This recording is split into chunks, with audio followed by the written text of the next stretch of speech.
Eastern Kentuckians continue to sort through the debris left behind by devastating floods, and a lot of them are finding family treasure among the trash. It's heartbreaking to find heirlooms that seem damaged beyond repair, but for the first time ever after a disaster, FEMA has brought in experts to help people save and restore pieces of their past.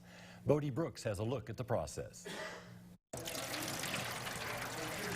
I know that this process, like on the table, seems daunting, right? It's like, oh, you have all of these pans and you have all these materials that wouldn't be readily available. But when you really get down to the nuts and bolts of it, it's actually quite a simple process. Waterlogged family treasures and captured memories could stand a second life following the floods. The main thing that we've heard about, number one, is photographs. People will have, family photos, photos from their childhood or their children's birthday parties and things like that, that are covered in mud, that are a lot of times stuck together. Laura Jordan and Cara Griffin are part of the team trying to help teach flood victims how it works.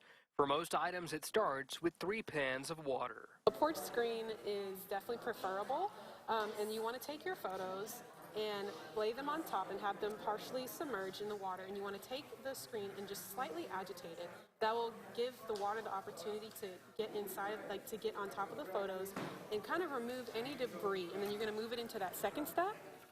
You're going to repeat the process. By the time it's in the 3rd pan, a gentle pass with a brush. Wipe off any of the mud, any of the sludge, any of the dirt. Before setting it out to dry. You want to put this somewhere where you're going to get some airflow, natural airflow, not a hair dryer, not the direct sunlight. Masks and gloves are recommended, as well as a lot of patience. One of the easiest mistakes is if people find some photos stuck together and they want to make sure and get all of them back, and they just pull them apart. The process is time-consuming. They recommend prioritizing what's most important to you to save.